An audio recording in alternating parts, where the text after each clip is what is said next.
So here's a new scene file, and I've got a different image plane in here of an arts and crafts type of dresser. And this one is unique because it has the support bars or slats between each drawer visible to the front. That's a little bit different than, say, a more contemporary one, which would have sort of an overhang on the front face of each drawer, and then the seam would help close it off. There are supports in there, but they're inside the body of it, so we don't see it. It's just a cleaner look. And again, either one is acceptable. It's just a matter of how many pockets that you decide to extrude inside of the body of this. I'm not going to finish this piece. I'm just going to do a little bit of work here and there to going to zero this out. Let's just set some proportions for this. Be about like that. So in terms of the negative spaces for this, I would use symmetry and the insertion of edge loops to help establish some of these things.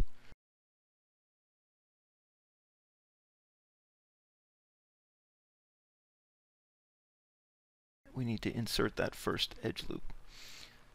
And again, that edge loop is useful not just to establish that, but to help us establish symmetry in the object. Set the topology, and now we've got that type of symmetry that we want. I'm not worried about any of this work on the sides as much as I am this front face and establishing, that frame structure. And you can start to draw all these in, and I'm just going to rough these in right now. Go into my front view. I know that this is in my front view as well, so I'm just going to go into vertices. Whoop. And select these. Eyeballing right now is just fine. We're not too concerned.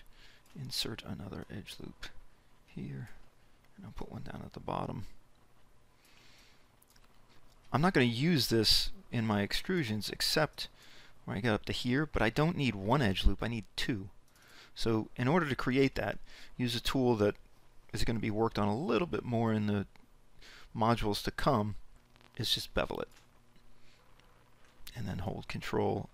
Just like the beveled corner, a bevel turns an edge into a face.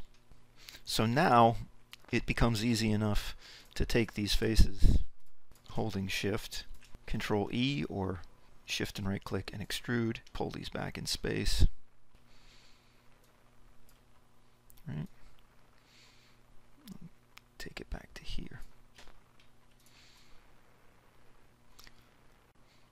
So a little bit more complexity if we're trying to build that complexity, but then I would just recommend that go ahead and create new cubes. One of the nice things about a cube, when you draw it out, it's looking for two dimensions that you would draw out and then the third dimension. And if I hold V, I should be able to draw it out like that, and it's snapping, and then I can draw it like that. If I start going in here and say, okay, I'm going to extrude the face and offset it, and then I'm going to, click G and move it down, take a look at it in the side view, and then just move that. That's great. It doesn't really help establish, what if the drawer is not as high as the lid? It's that same thing with the cupboard that we were working on, and that going in and automatically just insetting a face to get that 45-degree cut isn't always what you want to do. You might want to set it up by cutting it a little bit with the Insert Edge Loop tool. So if we back out of all of this, and we just think about this as that front faceplate, faceboard, and saying like, well, maybe the drawer doesn't go all the way up. We don't want the rest of the drawer to be as tall as that. Maybe we want insert the edge loop tool. Let's reset it. Maybe we want to put something down like that. And maybe we want to put one there.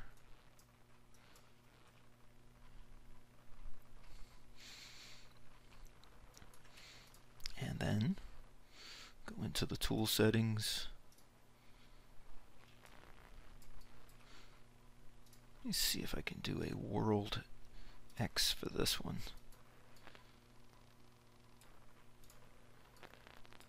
edges. Insert an edge loop tool for this. Yeah, it's not going to let me do it. Alright. Let's just go ahead and put one in there, just like we did to the body. Sometimes just got to help it out a little bit. Let's go to topology, pick that. Now we've got topology on either symmetry on either side. Go into this, insert the edge loop tool. Let's just reset it so it's freeform, and now we've got one on either side. Extrude this out, bring it back like this, and before you decided to bring this down, if we wanted to make this flush to this board, all you got to do, let's go ahead and get the insert edge loop tool.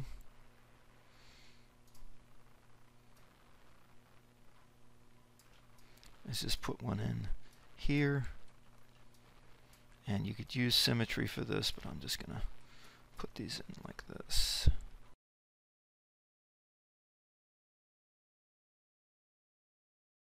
That extra set of edges establishes the board here and here, and then you can take these, and you don't have to do any offsets. You can just bring them straight down.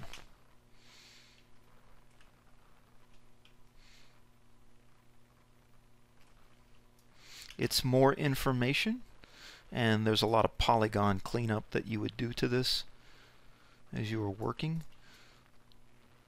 But this is the type of thing that you need to think about when you're the types of forms that you're creating. I just wanted this to be one board. You know, the simplest thing to do would be to make separate cubes for it and then to combine them together. We're going to be talking about combining mesh in a couple modules. This is a way to do it a little bit more complexity. We're inserting the edge loops and then we're extruding. But it's just knowing how deep we have to go. It can get a little, you know, gets a little convoluted, a little complicated. I get it. You can delete that edge loop.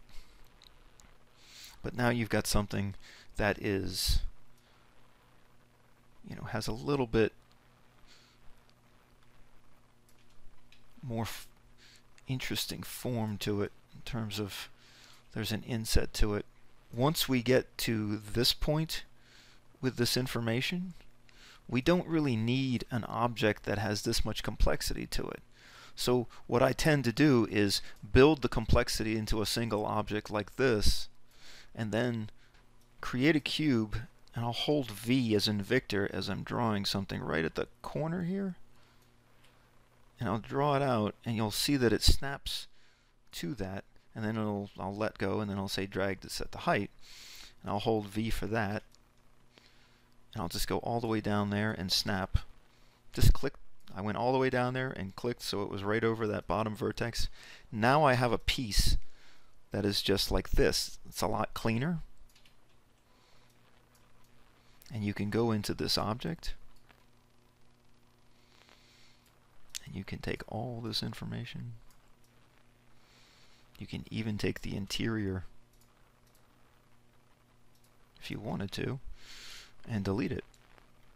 What that helps with is now if there's any complexity on this face, you have basically a cleaner piece of geometry to work off of. It's not being affected by all of this. It doesn't have all this information packed into it.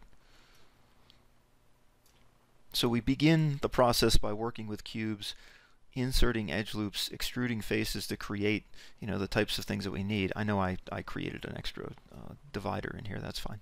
Isn't the final step to create these things. If you add this complexity and then you start to get here and go, okay, there's a lot of complexity here, you know, just make new objects and delete what you don't need.